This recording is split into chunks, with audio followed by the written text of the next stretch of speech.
Hello everyone, welcome back to my daily cooking vlogs. ಹೊಸ ವರ್ಷ ಅಂದಮೇಲೆ ಮನೆಯಲ್ಲಿ ಸಿಹಿ ಮಾಡೇ ಮಾಡ್ತೀವಿ. ಹಾಗೆಯೇ ಸ್ವಲ್ಪ ಹೊರಗಡೆನೂ ಹೋಗಿ ಟೈಮ್ ಸ್ಪೆಂಡ್ ಮಾಡೋಣ ಅಂತಲೂ ಅನಿಸುತ್ತೆ ಅಲ್ವಾ. ಸೊ ಹಾಗಾಗಿ ಜಾನ್ವರಿ 1 ನೈಟ್ ಡಿನ್ನರ್ಗೆ ನಾವು ಸ್ವಲ್ಪ ಹೊರಗಡೆ ಹೋಗಿದ್ವಿ.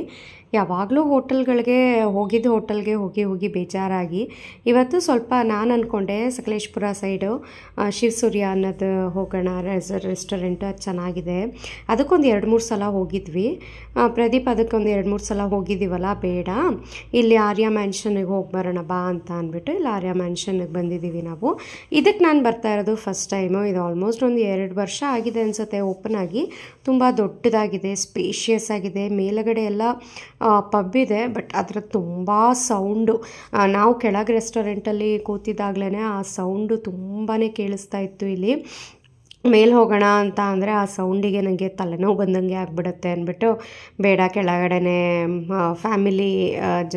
ಫ್ಯಾಮಿಲಿಗಳು ಕೆಳಗಡೆ ರೆಸ್ಟೋರೆಂಟಲ್ಲೇ ಇರ್ತಾರಲ್ವ ಅಂತ ಅಂದ್ಬಿಟ್ಟು ಇಲ್ಲೇ ನಾವೆಲ್ಲ ಸ್ವಲ್ಪ ಲೈಟಾಗಿಯೇ ಡಿನ್ನರ್ನ ಮಾಡಿಕೊಂಡು ಬಂದ್ವಿ. ಸ್ವಲ್ಪ ಸ್ನ್ಯಾಕ್ಸ್ ಎಲ್ಲ ಜಾಸ್ತಿನೇ ಆಗಿತ್ತು. ಸೊ ಹಾಗಾಗಿ ಅಂದರೆ ನಾನು ಯೂಶ್ವಲಿ ನಾವು ಹೋದಾಗ ಗೋಬಿ ಮಂಚೂರಿ ಅಂತೆ ಅದಂತೆ ಇದಂತೆ ಅಂತ ತೊಗೋತೀವಿ.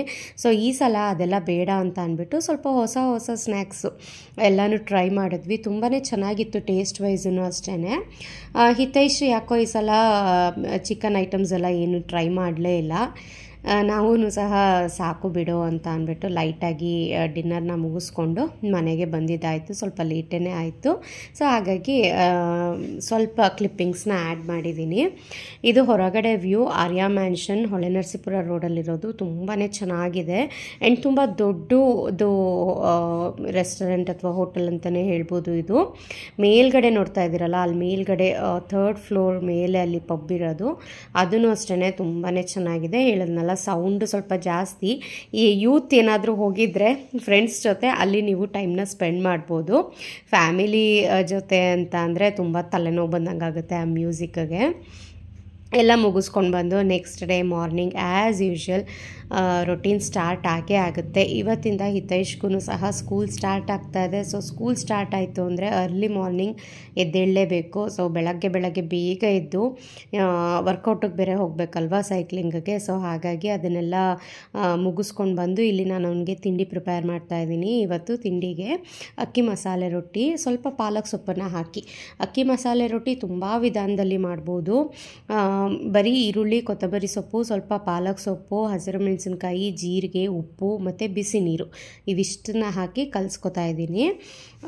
ತುಂಬ ವೆರೈಟೀಸಲ್ಲಿ ಮಾಡ್ಬೋದು ಅಕ್ಕಿ ಮಸಾಲೆ ರೊಟ್ಟಿ ಅಂತೂ. ಬೇಸಿಕ್ ಅಂತ ಅಂದರೆ ಕ್ಯಾರೆಟ್ ತುರಿ, ಈರುಳ್ಳಿ, ಕಾಯಿ ಚೂರು ಮತ್ತು ಕಡಲೆಬೇಳೆ ನೆನೆಸಿರೋದು ಅದನ್ನು ಹಾಕಿ ಮಾಡ್ತಾರೆ. ಇದು ಬರೀ ಸೊಪ್ಪಿಂದು ಮಾಡಬೇಕಾದ್ರೆ ಕ್ಯಾರೆಟ್ ತುರಿ ಎಲ್ಲ ಏನೂ ಹಾಕೋ ಅವಶ್ಯಕತೆ ಇಲ್ಲ.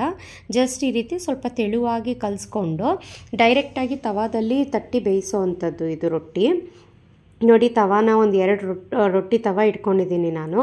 2 ತವಾಗೆ ಈ ರೀತಿ ಸ್ವಲ್ಪ ಎಣ್ಣೆನ ಗ್ರೀಸ್ ಮಾಡಿ ರೊಟ್ಟಿನ ತೆಳುವಾಗಿ ತಟ್ಟಬೇಕು. ತೆಳುವಾಗಿ ತಟ್ಟೋದಕ್ಕೆ ನೀವು ಎಣ್ಣೆನಾದರೂ ಹಾಕ್ಕೋಬೋದು, ಕೈಗೆ ಗ್ರೀಸ್ ಮಾಡ್ಕೊಂಡು ತಟ್ಬೋದು. ನಾನು ಸ್ವಲ್ಪ ಎಣ್ಣೆ ಜಾಸ್ತಿ ಆಗಿಬಿಡುತ್ತೆ ಅಂತ ಅಂದ್ಬಿಟ್ಟು ನೀರನ್ನು ಕೈನ ತೇವ ಮಾಡ್ಕೊಂಡು ಈ ರೀತಿ ರೊಟ್ಟಿ ತವ ಎಷ್ಟು ಅಗಲ ಇದೆಯೋ ಅಷ್ಟು ಅಗಲನೂ ರೊಟ್ಟಿ ತಟ್ಟಿ ಇಟ್ಕೋತೀನಿ.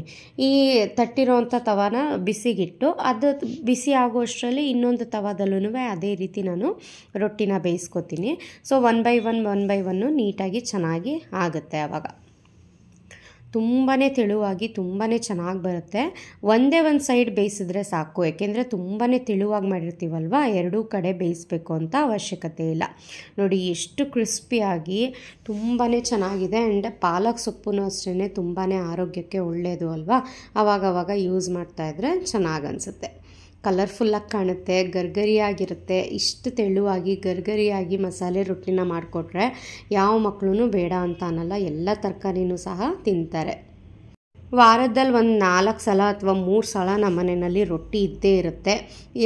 ಪ್ಲೇನ್ ರೊಟ್ಟಿ ಇರುತ್ತೆ ಅಥವಾ ಈ ರೀತಿ ಮಸಾಲೆ ರೊಟ್ಟಿ. ಒಂದೊಂದು ದಿನ ಒಂದೊಂದು ರೀತಿ ಮಸಾಲೆ ರೊಟ್ಟಿ ಮಾಡ್ತೀನಿ. ಹಿತೈಷ್ಗೂ ತಿಂಡಿ ಕೊಟ್ಟು ಇನ್ನೇನು ಸ್ಕೂಲ್ ಬಸ್ಸಿಗೆ ರೆಡಿ ಆಗು ಅಂತ ಅಂದ್ಬಿಟ್ಟು ಇಲ್ಲಿ ಅವನಿಗೆ ಲಂಚಿಗೆ ಪ್ಯಾಕ್ ಮಾಡ್ತಾಯಿದ್ದೀನಿ. ಇವತ್ತು ಅಕ್ಕಿ ರೊಟ್ಟಿ ಜೊತೆಗೆ ಕಾಂಬಿನೇಷನ್ ಆಗಿ ನಾನು ಕಡಲೆ ಬೀಜದ್ದು ಕೆಂಪು ಚಟ್ನಿ ಮಾಡಿದ್ದೆ.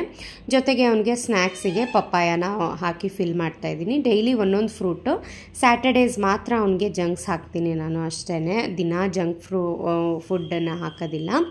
ಅವನನ್ನು ಸ್ಕೂಲಿಗೆ ಕಳಿಸಿ ಇಲ್ಲಿ ನಾನು ಸಹ ಇಲ್ಲಿ ತಿಂಡಿಗೆ ರೊಟ್ಟಿನ ರೆಡಿ ಮಾಡಿಕೊಂಡು ಬ್ರೇಕ್ಫಾಸ್ಟ್ಗೆ ಪ್ರಿಪೇರ್ ಆಗ್ತಾಯಿದ್ದೀನಿ. ನೋಡಿ ಎಷ್ಟು ತೆಳುವಾಗಿ ಬಂದಿದೆ ರೊಟ್ಟಿ, ತುಂಬಾ ಚೆನ್ನಾಗಿದೆ. ನೀವೂ ಸಹ ಟ್ರೈ ಮಾಡಿ ಹೇಗೆ ಬಂತು ಅಂತ ನನಗೆ ತಿಳಿಸಿ. ಅಥವಾ ನೀವು ಇನ್ನೊಂದು ಬೇರೆ ರೀತಿ ಏನಾದರೂ ಮಸಾಲೆ ರೊಟ್ಟಿ ಬೇರೆ ತರಕಾರಿ ಹಾಕಿ ಮಾಡೋದಿದ್ರೆ ಅದನ್ನು ಸಹ ತಿಳಿಸಿ. ನಾನು ಸಿಗ್ತೀನಿ ಇನ್ನೊಂದು ವಿಡಿಯೋಲಿ.